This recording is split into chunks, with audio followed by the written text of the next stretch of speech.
Okay, another thing to be mindful of is that whenever they are doing these algorithms on you and they're speaking back and forth, they are actually what's happening is like every like thoughts in my head as I'm figuring things out, they'll like play, they'll take the thought, they'll try to copyright it and store it somewhere else into like a computer, supercomputer, quantum computer, wherever it's being stored in a localized a local nanobot, which would be like local to my body, and they'll focus these thoughts there and maybe try to store them up and perhaps use them later. And they have been doing this in the process, just storing these snippets and trying to play them in other places.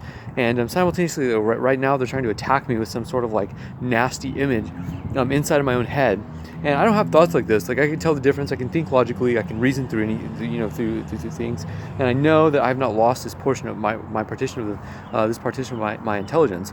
So it's a very strange thing to have all these things come up, and then people will try to suggest that, how somehow I'm schizophrenic or something. I really do not think that applies here. It's just not. I've never had any history of this.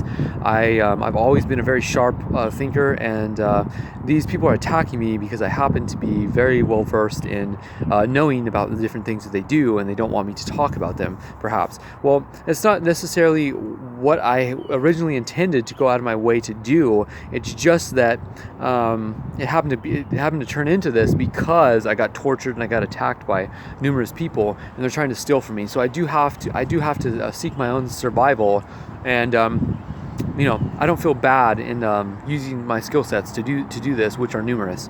So anyways, there is this little system they have set up where these responses are going back and forth over the network, and in doing so, when a person connects to me and tries to talk to me, say for example Daisy Isabel Jazz Ridley, we have communicated before a lot, and these communications, whenever you go, like say for example you'll connect to me, you'll see me within the bounds of like a dwelling, and it'll seem like those are my thoughts, or it'll seem like it's someone else making the suggestion as you're going through the time of having these various things solved per increment of time. So per increment of time, you're having all these various responses come to you, and each one of them could be actually a thought from me, but it's played out as someone else's identity, and this other person's identity makes it seem like they might be solving a case for you at the same time, because maybe you got the idea to do these things based off of what I was doing previously, which I was trying to get organized, kind of like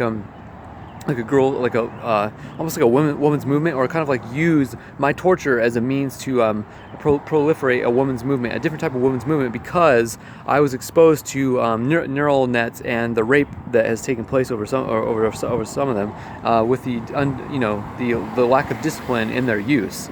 So.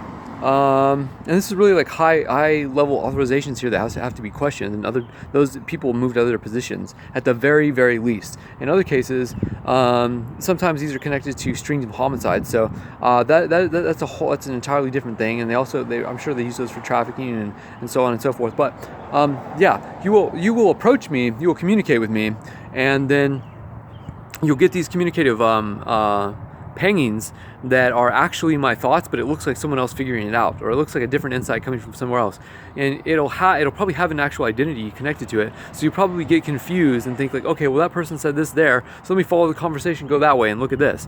And I'm fairly certain they've probably done that with me several times. And then what will happen on my end is they'll turn off the voice in my head, and this is all done via like quantum computing and via the Silicon Valley setups that are in people's heads. And So in doing this, they can take these snippets and replay them back to you. They can try and do these recordings to confuse you, which are oftentimes probably taken out of context or have no application whatsoever to what I'm actually about. And here's the other thing: I don't particularly appreciate these guys trying to make my image look a certain way, because I'm not a certain way that these individuals try to describe me, and yet I still get them. Continuously trying this, and I think this is like their only defense, or the only defense that they think, because they're trying to steal a bunch of valuable things from me. Well, the unicursal pentagram with the ancient Aramaic on it that is inscribed on there, that does communicate with me in such a way, that is not something that can be replaced by anyone, because you cannot steal my consciousness. Because if you steal my consciousness, if you were capable of doing that, I would be a completely different person. I have previous proofs to this. I have individuals who know me as they know me, and you could not be able to replace me in this sense, because you can always go back to the past to check in with them. So here's a very, I have no idea why anyone would try to steal these from me. And if you think it's coercion, that would be the best attempt at possibly getting one involved in a type of like a breeding experiment, or to further, a continuation of my alleles into a wider spread of the populace. I do not agree in particular. So yeah, here's some opinions, but I think this one little thing should probably provide a good an example and solution.